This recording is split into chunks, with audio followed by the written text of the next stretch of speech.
اَيَحْسَبُ الْإِنسَانُ أَن لَّن نَّجْمَعَ عِظَامَهُ، کیا انسان یہ خیال کرتا ہے کہ ہم ہرگز اس کی ہڈیوں کو جمع نہیں کر سکیں گے؟ یعنی قیامت کے بارے میں، یعنی وہ لوگ کہتے تھے یار یہ کیسے ہو گیا کہ ایک بندہ ہے مردہ گل سڑ کے وہ ہڈیاں بھی اس کی چورا چورا ہو گئی اور اب وہ زندہ کر لیا جائے، یہ کیسے پاسبل ہے؟ یہ سمجھ میں آنے والی چیز نہیں ہے کہ ایسا ہو جائے۔ اللہ تعالیٰ اس کے جواب میں پھر ارشاد فرما رہا ہے بلا قادرین علی ان نسوی بنانا، کیوں نہیں، ہم اس بات پر بھی قادر ہیں کہ ہم اس کی انگلیوں کی پور پور تک درست کر دیں۔ تم یہ کہہ رہے ہو کہ وہ انسان کیسے زندہ ہوگا؟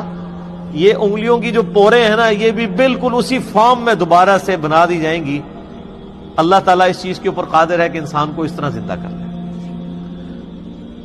یہ صحابہ کرام کے لیے تو ایک عام آیت تھی، لیکن آج ہمارے لیے یہ بڑی امپورٹنٹ آیت ہے، کیونکہ آپ کو پتا ہے کہ یہ تقریباً 1886 کی بات ہے، پہلی دفعہ یہ چیز سائنٹسٹ نے ڈسکور کی کہ دنیا میں کسی بھی انسان کی ہاتھوں کی جو یہ انگلیوں کے ٹپس کے اوپر جو یہ لکیریں ہیں، جو آپ فنگر پرنٹ کہہ لیں، اس وقت تو خیر ان کا دعویٰ تھا کہ 1 ملین لوگ بھی ہوں نا آپس میں میچ نہیں کرتے، جو انہوں نے ڈیٹا لیا اس کے بعد انہوں نے یہ چیز فورسی کی۔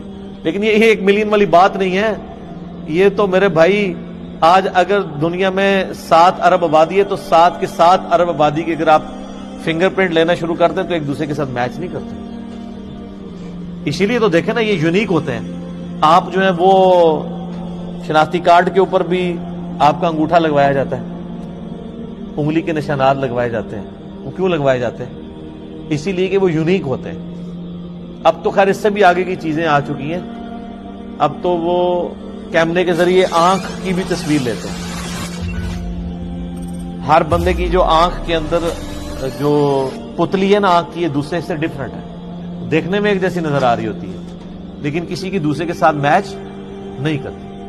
تو یہ اللہ تعالیٰ نے فرمایا کہ ہم انگلیوں کی پور پور تک درست کر دیں گے انسان کی، یہ اللہ تعالیٰ اس کے اوپر بھی قادر ہے۔ اس وقت تو یہ ایک عام آیت تھی کہ ٹھیک ہے انگلیاں بھی بن جائیں گی، لیکن آج اگر آپ دیکھیں کہ اس کی پور پور درست ہونے کا مطلب کہ ایون فنگر پرنٹس تک بھی ہم ویسے ہی بنا دیں گے جیسا کہ انسان کے مرنے سے پہلے تھا۔ یہ بہت بڑا اللہ تعالیٰ کا نام۔ اللہ اکبر کبیرا والحمد للہ کثیرا وسبحان اللہ بکرۃ واسیلا۔ بل یرید الانسان لیفجر امامہ، بلکہ انسان کی خواہش تو یہ ہے کہ وہ آئندہ بھی اسی طریقے سے بدکاریاں کرتا ہی رہے۔ سر یہ ایک آیت کے اوپر گھنٹوں بولا جا سکتا ہے۔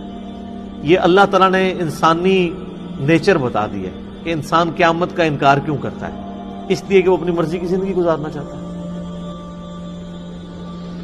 وہ اپنی مرضی کی زندگی گزارنا چاہتا ہے۔ کیونکہ اپنی مرضی کی زندگی گزارنا چاہتا ہے تو انسان کی مرضی کی زندگی گزارنے میں اور اس کی مرضی میں سب سے بڑی رکاوٹ کیا ہے؟ اللہ کی ذات ہے۔ آپ اگر اللہ کی ذات کو نکال دیں تو آپ اپنی مرضی کی زندگی گزاریں۔ یہ سب سے بڑی تلوار ہم پہ لٹک رہی ہے کہ ہمیں ہماری مرضی کے بغیر کسی نے پیدا کیا ہے، وہ ہمارے ساتھ کچھ بھی کرنے پر قادر ہے۔ اگر خدا نہ خواستہ ہم نے اس کی نافرمانی کی اور ہم نے اس کی اطاعت اختیار نہ کی تو قیامت دن وہ ہماری پکڑ کرے۔ بولے آؤ۔ اگر یہ کانسیپٹ نہ ہو تو کوئی بھی شخص کسی کے ساتھ ظلم کر سکتا ہے، کسی کا مال ہتھیا سکتا ہے، کسی کی جائیداد کے اوپر قبضہ کر سکتا ہے، حرام اور حلال کی تمیز ختم کر سکتا ہے، اپنی مرضی کی زندگی گزارے گا۔ تو یہ اللہ تعالیٰ نے انسانی یعنی جو ایک دماغ میں یہ چیز گھسی ہوئی ہے، اس کے نفس کے ساتھ اٹیچ ہے۔ بل یرید الانسان لیفجر امامہ، بلکہ انسان کی تو یہ خواہش ہے کہ وہ آئندہ بھی اسی طریقے سے بدکاریاں کرتا رہے۔ چونکہ اس کی یہ خواہش ہے تو اب وہ قیامت کو تو غائب نہیں کر سکتا، تو آنکھیں بند کر لے کہ قیامت آنی کوئی نہیں ہے۔ تو انسان پھر اپنا نفس کو دھوکہ دیتا ہے، نہیں یار یہ کیسے ہو سکتا ہے کہ کوئی انسان مر جائے تو دوبارہ زندہ ہو جائے۔ تو چونکہ زندہ نہیں دوبارہ ہوگا، لہٰذا جو مرضی کیا ہے تو آخرت میں پوچھ ہی کوئی نہیں ہونی۔ آپ اپنی مرضی کی زندگی گزار رہے ہیں نا۔